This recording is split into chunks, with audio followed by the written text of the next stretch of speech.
اعوذ باللہ من الشیطان الرجیم بسم اللہ الرحمن الرحیم الصلاۃ والسلام علیکہ یا رسول اللہ السلام علیکم۔ ام المومنین حضرت زینب بنت حجش رضی اللہ عنہ، نام زینب، کنیت ام الحکیم۔ ان کا تعلق قریش کے خاندان اسد بن خزیمہ سے تھا۔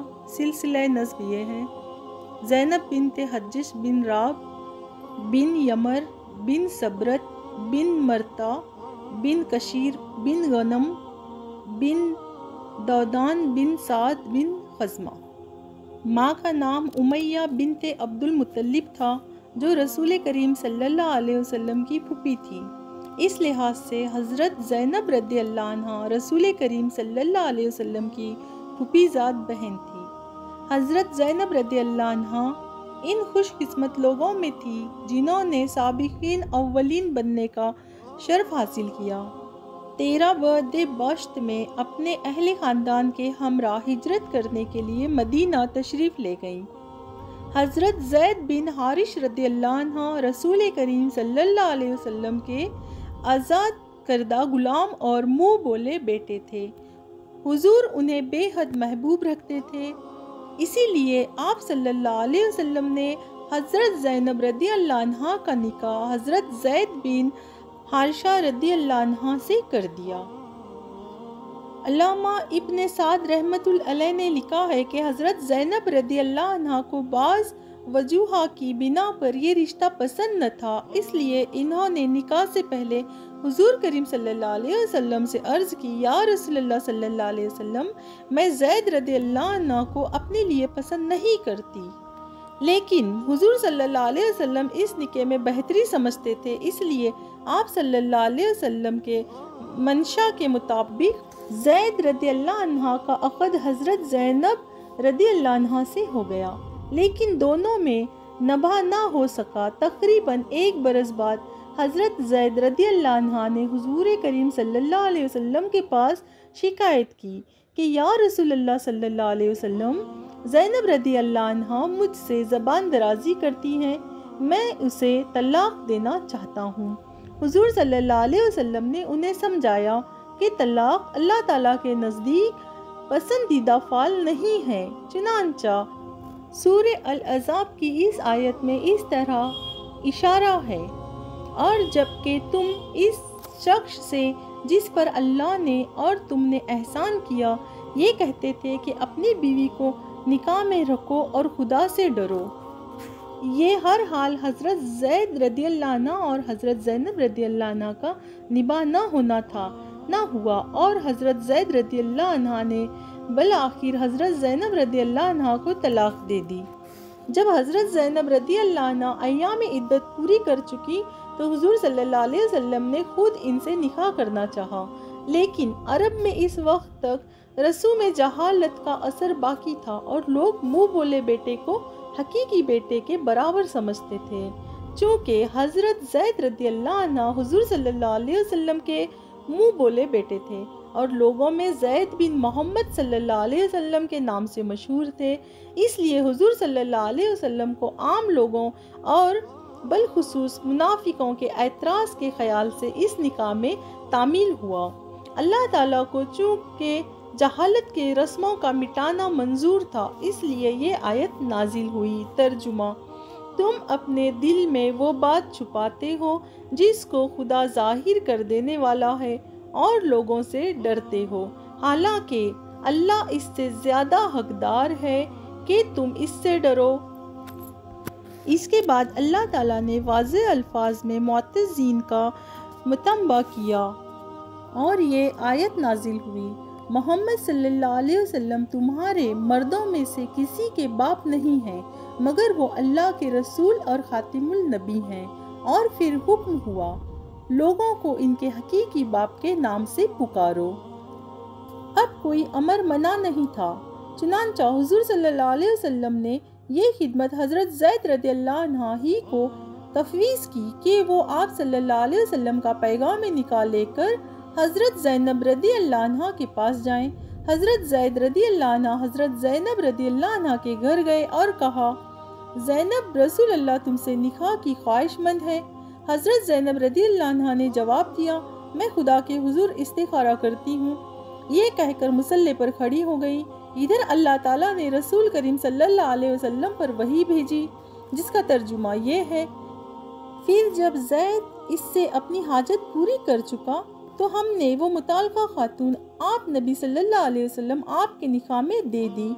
گویا اللہ تعالیٰ نے خود حضور صلی اللہ علیہ وسلم کا نکاح حضرت زینب رضی اللہ عنہا سے کر دیا۔ اس کے بعد حضور صلی اللہ علیہ وسلم حضرت زینب رضی اللہ عنہا کے مکان پر تشریف لے گئے اور بلا استئذان اندر چلے گئے۔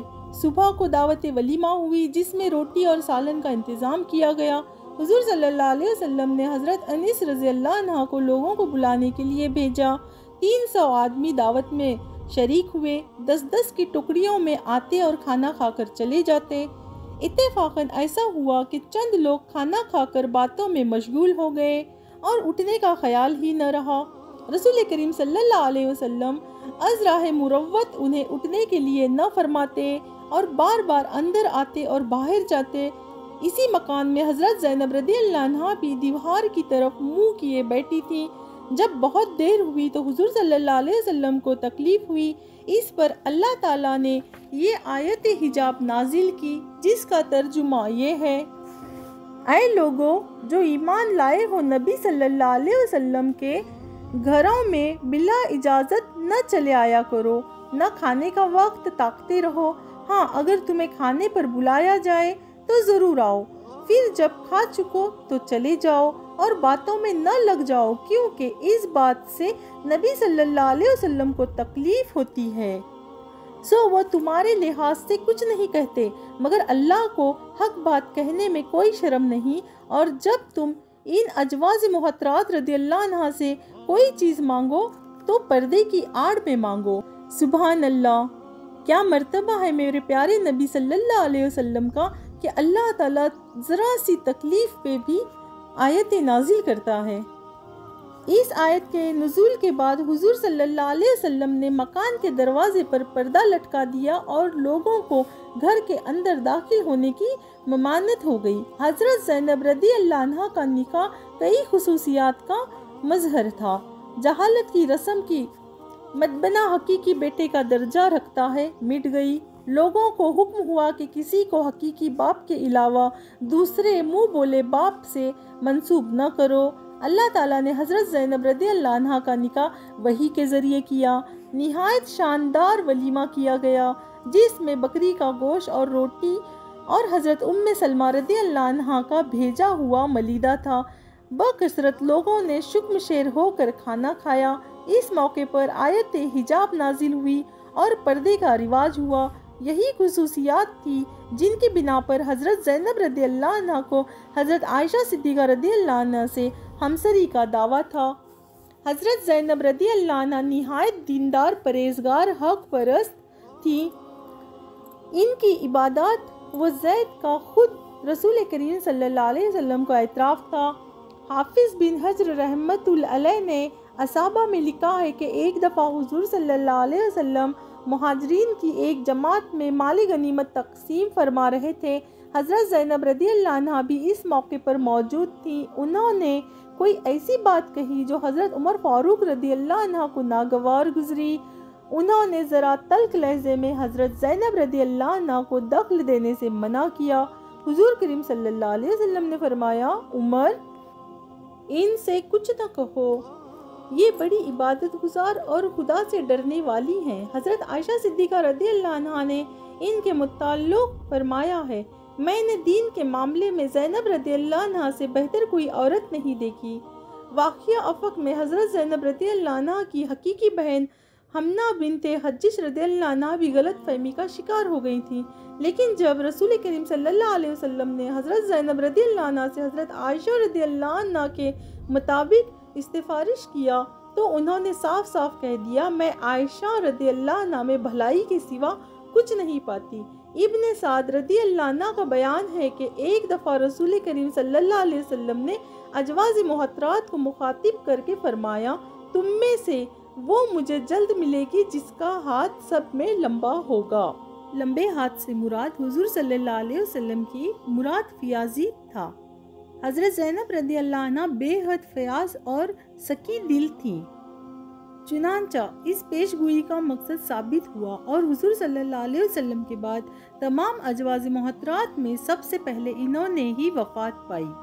حضرت زینب رضی اللہ عنہ خود اپنے دست و بازو سے روزی کماتی تھی۔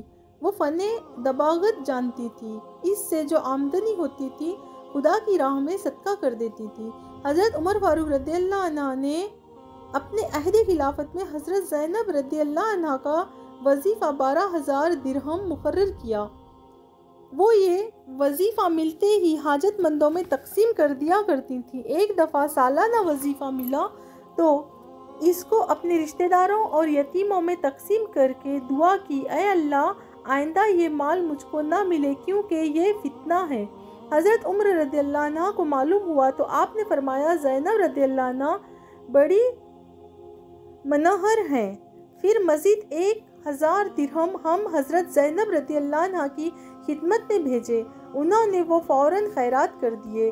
حضرت زینب رضی اللہ عنہ 53 برس کی عمر میں 20 ہجری میں وفات پائیں۔ ان کے انتقال سے مدینہ میں فقیر اور مساکین میں حشر برپا ہو گیا کیونکہ وہ ان کی مربی دوست گری تھی۔ وفات کے وقت سوائے ایک مکان کے کوئی ترکہ نہ چھوڑا، سب کچھ اپنی زندگی میں راہ خدا میں لٹا چکی تھی۔ وفات سے کچھ دیر پہلے وصیت کی کہ مجھے تابوت رسول صلی اللہ علیہ وسلم پر اٹھایا جائے، چنانچہ ان کی وصیت پوری کی گئی۔